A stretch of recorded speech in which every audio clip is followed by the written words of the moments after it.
UTS clips চ্যানেলে আপনাকে স্বাগত। শিখুন আর এনজয় করুন। আচ্ছা, এবার একটু চোখে ছানি পড়াটা নিয়ে আসি।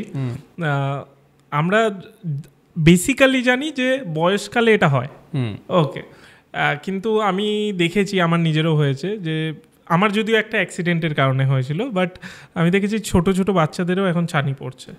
তো আগে আমরা জানতাম শুধু বয়সকালে আমাদের দাদু ঠাকুমা এরাই অপারেশন করাতো, ছানি পড়েছে অপারেশন করাচ্ছে। তো এটা এখন মানে বাচ্চাদের কেন হচ্ছে?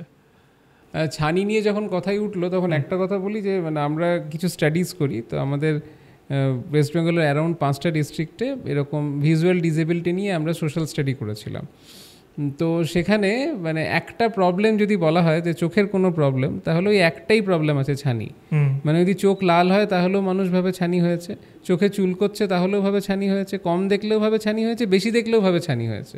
So everything is related to ছানি, মানে চোখ ইজ ইকুয়াল টু ছানি। আমাদের স্টুডেন্ট লাইফ থেকে আজ এতদিনের প্রফেশনাল লাইফে এটা আমি ফিল করেছি যে ছানি ইজ দ্য স্টার্ট অ্যান্ড ছানি ইজ দ্য ফিনিশ লাইন। ঠিক আছে, ছানি হচ্ছে সমস্ত কিছু। এবার এর পরের কথা হচ্ছে যেটা নর্মালি বললেন যে বয়স্কদের হয়, সেটাকে বলে সেনাইল ক্যাটরাক্ট। এবার আগে যেহেতু 1970s পর থেকে 80s পর থেকে ছানির অপারেশনটা না ইভলভ করেছে।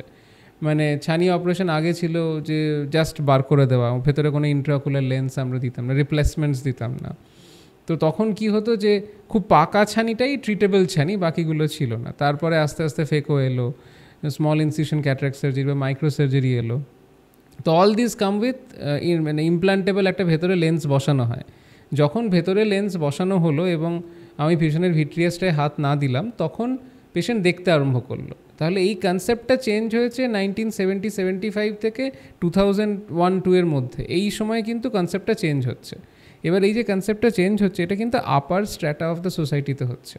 কারণ যে কোনো নতুন ট্রিটমেন্ট মোডালিটিস সেটা কস্টলি হয়, আপার স্ট্র্যাটা ইউজ করতে পারে, লোয়ার স্ট্র্যাটা ইউজ করতে পারে না। এবার আমাদের যে পারসেপশনসগুলো, এটা অ্যাকচুয়ালি মিডল স্ট্র্যাটা থেকে আসে, মধ্যবিত্ত জায়গা থেকে আমাদের ওই পারসেপশনসগুলো আছে, ছানি পাকলে হয়, বয়স্কদের হয়। তাহলে আপার স্ট্র্যাটা যদি 2000 সালে ওটা ইউজ করতে আরম্ভ করে, সেটা অ্যাফোর্ডেবল হবে 2010-এর পরে, 2005-10 এই সময় থেকে অ্যাফোর্ডেবল হবে। আয়ুষ্মান ভারত এই যে ধরনের জিনিসগুলো রয়েছে, ইন্স্যুরেন্সগুলো, এগুলো এটাকে অ্যাফোর্ডেবল করলো। তারপর পারসেপশন চেঞ্জ হচ্ছে। তাহলে এখনও পারসেপশনটা ওই ট্রেল করছে যে বয়স্কদেরই হয়, এবং সেটার মানে কিন্তু পাকা ছানি মানেই ছানি, অন্য ছানি মানে নয়। কিন্তু ছানি বললে এখন কনসেপ্টটা চেঞ্জ হয়ে এমন জায়গায় এসে ছানিটাকে রিফ্র্যাক্টিভ সার্জারি বলে, যেমন ল্যাসিক বলি আমরা, যে কর্নিয়া মায়োপিয়া থাকলে কর্নিয়াল সার্জারি ল্যাসিক করছে লেজার দিয়ে। মানে ছানিটাও এখন ওই রকমই শিল্পের পর্যায়ে চলে গেছে। তাহলে ওটাকেও তখন আমরা বলি যে রিফ্র্যাক্টিভ সার্জারি, মানে জাস্ট আ সার্জারি, এটা বিশাল কিছু বড় ব্যাপার নয়, এবং এর জন্য পাকা ছানি লাগে না। তার পরের স্টেজেও, আগের স্টেজেও আমরা করতে পারি, এবং কিছু ক্ষেত্রে আইডিয়ালি করা উচিত। এবার এদের ক্ষেত্রে এখন এটা একটা ছানি অপারেশনের একটা ইভলিউশন, যে ছানিটা এখন এরকম জায়গায় চলে গেছে যে 5 মিনিট 10 মিনিটের মধ্যে অপারেশন হয়ে যাচ্ছে। মানুষ যাচ্ছে ডে ইন ডে কেয়ার, যাচ্ছেও খালি চোখে, বেরিয়েও আসছে খালি চোখে, কালো চশমা নিয়ে বাড়ি চলে যাচ্ছে, খুশি থাকছে। মানে এখন আর ঢেকে দেয় না, মানে সমস্ত ক্ষেত্রে কিছু সার্জন হয়তো প্রেফার করেন, কিছু ক্ষেত্রে আমাদেরকেও করতে হয়। কিন্তু মোস্ট অফ দ্য পেশেন্ট বলছেন, একটা পেশেন্ট বেরিয়ে এসে কালো চশমা দিয়ে তাকে অপারেশনের সময় তুলে বসিয়ে রাখা হয়, কিন্তু আপনি পটি দেবেন না, তখন বলে যে না এখন লাগবে না, আপনার ছানি অপারেশন ইজ গুড, আপনি কালো চশমা নিয়ে যান, চোখে ড্রপ দিন। তো বলছে বেরিয়ে আসার পরে তার সঙ্গে যে তার দাদা বা কেউ একজন এসেছিলেন, যে অ্যাটেন্ডেন্ট ছিল, তিনি বলছেন হ্যাঁ এরকম বললে হবে, আমাদের আগে তো পটি দিয়েই ছাড়া হতো। তো পারসেপশনটা এখনও চেঞ্জ হয়নি। তার 1 সপ্তাহ পরে সেই পেশেন্টই এসে বলছে খুব ভালো, আরেকটা চোখ তাড়াতাড়ি করে দিন, ঠান্ডা শেষ হয়ে যাবে। কিন্তু পারসেপশনটা চেঞ্জ হতে সময় লাগবে, মানে ওভারঅল পারসেপশনটা যে চেঞ্জ হতে। এখন আমরা বিশ্বাস করি কি, এতদিন পরে বিশ্বাস করি যে তেল কম খাওয়া উচিত, প্রোটিন বেশি খাওয়া উচিত, কার্বোহাইড্রেট কম খাওয়া উচিত, নাহলে মোটা হয়ে যাব। কিন্তু এইটার আইডিয়াটা কবে থেকে স্টার্ট হয়েছে? ওই আরও 10-15 বছর আগে থেকে। এখন আমাদের মাথায় একটু ঢুকেছে যে আমরা বিরিয়ানি খাওয়ার আগে ভাবি যে এটা বিরিয়ানিতে তেল আছে কি নেই, খাবো হয়তো, কিন্তু কতটা খাবো। কাইন্ড অফ ছানির আইডিয়াটাও ভাবে ইভলভ করছে। এবার বাচ্চাদের ছানি নিয়ে যে কথাটা বললেন, বাচ্চাদের ছানির সার্টেন প্রিভ্যালেন্স আছে। মানে 100 জন বাচ্চার মধ্যে কিছু বাচ্চার কনজেনিটাল ক্যাটারাক্ট হবে, মানে এটা আমরা চাই বা না চাই হবে। ইট ক্যান বি জেনেটিক আছে না, নট নেসেসারিলি ইনফেক্টিভ হতে পারে, তবে most of the time it's idiopathic. এবার পরের প্রশ্ন হচ্ছে কখন তার ট্রিটমেন্ট করব। প্রথম কথা তো ডায়াগনোসিস করে, যে বাচ্চা দেখতে পাচ্ছে না। এখন আমরা বাচ্চাদের এই ছানি এবং রেটিনোপ্যাথি অফ প্রিম্যাচুরিটি বলে আরেকটা ডিজিজ আছে, এগুলো আমরা প্রচুর ডায়াগনোসিস পাচ্ছি। কেন পাচ্ছি? What is the reason behind that? Because এখন নিকু আর পিকু কেয়ারটা খুব বেটার হয়েছে, মানে নিওনেটাল ইন্টেন্সিভ কেয়ার ইউনিট আর paediatric intensive care unit, NICU PICU যে কেয়ারগুলো, মানে বাচ্চাদের জন্য আইসিসিউ, বাচ্চা, আচ্ছা, সেটা অনেক বেড়েছে, এই কেয়ারটা বেড়েছে।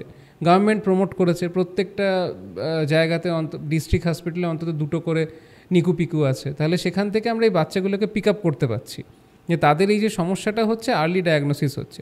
তারপরে আরেকটা কথা, এখন এজ অফ ভায়াবিলিটি অনেক কমে গেছে। আগে ছিল যে 32 সপ্তাহের ওপরে হলে বাচ্চাকে বাঁচাতে পারবো, তারপর হলো 28 সপ্তাহের ওপরে হলে বাচ্চাকে বাঁচাতে পারবো, এখন 22 সপ্তাহের ওপরে হলেই বাচ্চা বেঁচে যাচ্ছে। তাহলে যত ইম্যাচিওর বাচ্চা বেরোচ্ছে, যত আগে বাচ্চাটার জন্ম হচ্ছে, তার তত প্রবলেমস থাকার চান্সেস বেড়ে যাচ্ছে। তখন তাদের ক্যাটারাক্ট হওয়ার চান্সেস, তাদের আরওপি হওয়ার চান্সেস, যেটা রেটিনোপ্যাথি ও প্রিম্যাচুরিটি হবে, অনেক দিন ধরে অক্সিজেনে থাকছে, সেগুলোর চান্সেস বাড়ছে। এই জন্য কনজেনিটাল ক্যাটারাক্ট, বাচ্চাদের ক্যাটারাক্ট বাড়ছে। কিন্তু এটাও এখন মডার্ন মোডালিটিতে ট্রিটেবল, ভালো ভিশন আসে এবং আলটিমেটলি বাচ্চাটা ফাইনাল অ্যাডাল্ট লাইফে ভালো দেখতে পায়। It's not a big deal. তবে সবার হতে পারে ছানি, এরকম নয় যে একটা এজেই হবে, যেটাকে সেনাইল ক্যাটারাক্ট বলি, ছানি সবার হতে পারে। আর এর কোনো কারণ নেই যে আমার এই ভুল করেছি তার জন্য হচ্ছে, এরকম নট নেসেসারিলি। ছানি ট্রমার জন্য হয়, সেটা তো অবভিয়াস, আমরা কারণ দেখতে পাচ্ছি। কিছু ওষুধ খেলে হতে পারে, সেটাও কারণ আছে দেখতে পাচ্ছি, বা বাচ্চার ক্ষেত্রে অক্সিজেন এক্সপোজার হলো, কোনো ইনফেকশন হলো, সেক্ষেত্রে দেখতে পাচ্ছি। কিন্তু আদারওয়াইজ ইট ইজ ইডিওপ্যাথিক, মানে প্রপার কারণ আমরা খুঁজে পাই না। আচ্ছা, ঠিক আছে, তাই জন্য এটা বড় চাঙ্ক, মানে মোর দেন 90% প্রবাবলি ইডিওপ্যাথিক।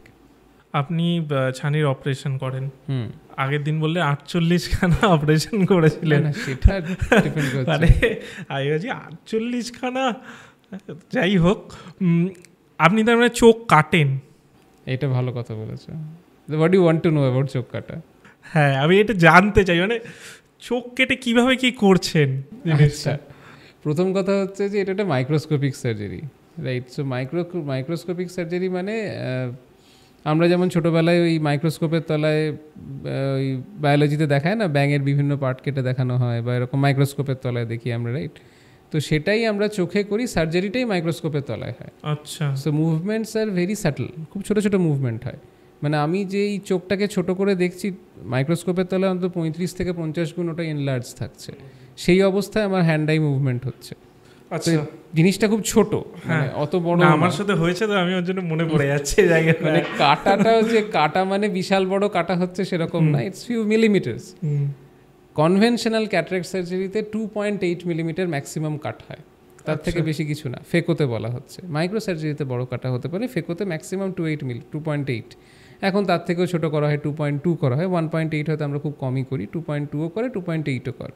তো এইটুকু কেটেই আমরা ঢুকি, 2.2 মিলিমিটার বা 2.2 মিলিমিটার, 2.8 মিলিমিটার। তো এত ছোটো ছোটো কাটা দিয়ে ঢোকা, ঠিক কাটা মানে ওই পেট কেটে বাচ্চা বার করার মতন নয়। It's not like obstetric surgery যে এত বড় কেটে বার করে দিলাম।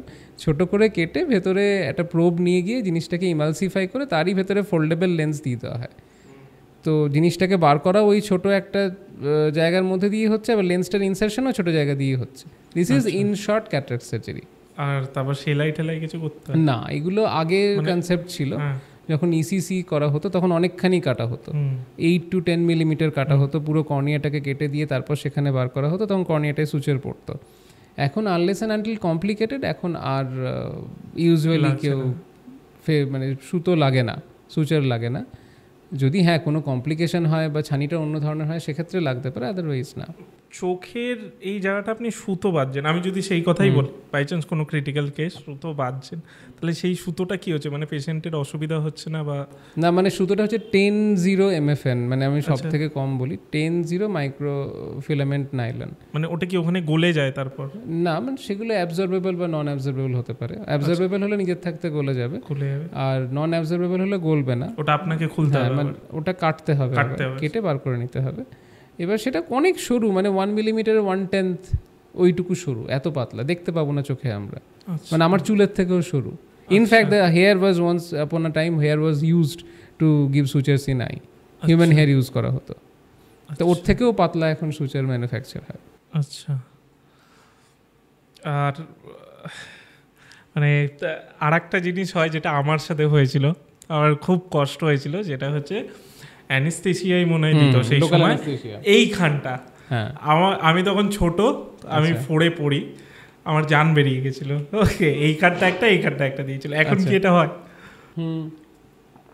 এখনো হয়। এবার অত ছোটতে না, মানে you must have been brave, মানে 4 বছরের বাচ্চা করতে দিচ্ছে, ইটস সো আনলাইকলি।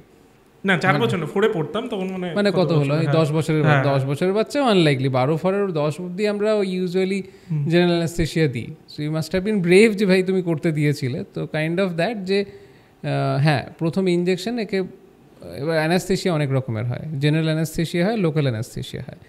জেনারেল অ্যানাস্থেশিয়াতে অজ্ঞান করে দেওয়া হয়, সোজা কথায় সেন্স থাকে না, মানুষ বুঝতে পারে না। আর লোকাল অ্যানাস্থেশিয়াতে শুধু ওইটুকু জায়গাকে অবশ করে দেওয়া হয়, বাকি জ্ঞান মানুষের থাকে। তো চোখ যেটুকু জায়গায় আমরা অপারেট করি সেখানে local anaesthesia in conventional cases যথেষ্ট, বাচ্চাদের ক্ষেত্রে নয়। তো হ্যাঁ, যদি অ্যানাস্থেশিয়া দেওয়া হয় ইটস পেইনফুল, বাট আমরা যদি তুমি বলো যে ম্যাক্সিমাম বাল্ক অফ সার্জারি কিসে হয়, মানে গোটা চোখের সার্জারিতে বাল্ক সার্জারি, ম্যাক্সিমাম সার্জারি কী হয়, তাহলে সেক্ষেত্রে ম্যাক্সিমাম ক্যাটারাক্ট সার্জারি হয়। ক্যাটারাক্ট সার্জারি তুমি ফেকো কনসিডার করো না, it's topical phaco most of the times. So ব্লকও দেওয়া হয় না, একটা ড্রপ দেওয়া হয়, যে ড্রপ দিয়ে ওটাকে অবশ করে দেওয়া হয়, এবং পেশেন্টকে রিকোয়েস্ট করা হয় যে আপনি আলোর দিকে তাকিয়ে থাকুন, ওইটুকু কোঅপারেশনে অপারেশন হয়, উনি বেরিয়ে আসেন। So anaesthesia is most of the Times not required, মানে ইনজেকশন দিয়ে অ্যানাস্থেশিয়া নট রিকোয়ার্ড, ড্রপ দিয়ে টপিক্যাল অ্যানাস্থেশিয়া এখন সাফিসিয়েন্ট হচ্ছে। এখন এটাই আমি শুনলাম যে ড্রপ দিয়ে দেওয়া হচ্ছে, মানে ওই জন্যই মানুষকে জাস্ট একটা চশমা পরিয়ে ছেড়ে দেওয়া সম্ভব, বিকজ তার চোখের মোটিলিটি বা আইলিডের মুভমেন্ট কোনোটাই হ্যাম্পার্ড হচ্ছে না, এভরিথিংস নর্মাল। অ্যানেস্থেশিয়ার ফলে কি কিছু প্রবলেম হতে পারতো, মানে আগে যেহেতু সেই ট্রিটমেন্টটা ছিল? না, এখনও অ্যানাস্থেশিয়া ইউজ করা হয়। ইয়েস, কিছু ক্ষেত্রে, খুব রেয়ার ক্ষেত্রে কখনো বলে আইলিড ড্রুপ করে, সেটা আস্তে আস্তে ঠিক হয়। কিছু ক্ষেত্রে ও নিউরোজেনিক হয় এবং তার কোনো প্রপার ট্রিটমেন্ট নেই। বাট দেখো, যে কোনো ইন্টারভেনশনেরই একটা পোর্শন থাকবে যাতে কমপ্লিকেশন হতে পারে। No surgery is without any complication. কোনো সার্জন এটা ক্লেমই করতে পারে না যে জীবনে উনি কমপ্লিকেশন করেননি, কারণ তাহলে উনি ওটি করেননি। আর যদি উনি কমপ্লিকেশন করে থাকেন তাহলে ইটস কোয়াইট ন্যাচারাল। এবং পেশেন্টকেও যখন আমরা এক্সপ্লেন করি, ওইভাবেই এক্সপ্লেন করি যে দেখুন, একটা সার্টেন পার্সেন্টেজ থাকবে যেটা আমার হাতে নেই, আমি ভগবান নই, এবং আমি কোনো জিনিসটাকে টাইমটা এগিয়ে যাওয়ার পর রিভার্স করতে পারি না। তো কমপ্লিকেশনের চান্স অ্যানাস্থেশিয়াতেও থাকে, অপারেশনেও থাকে, but percentage is quite low, probably less than 5%, less than 3%, kind of that. আচ্ছা।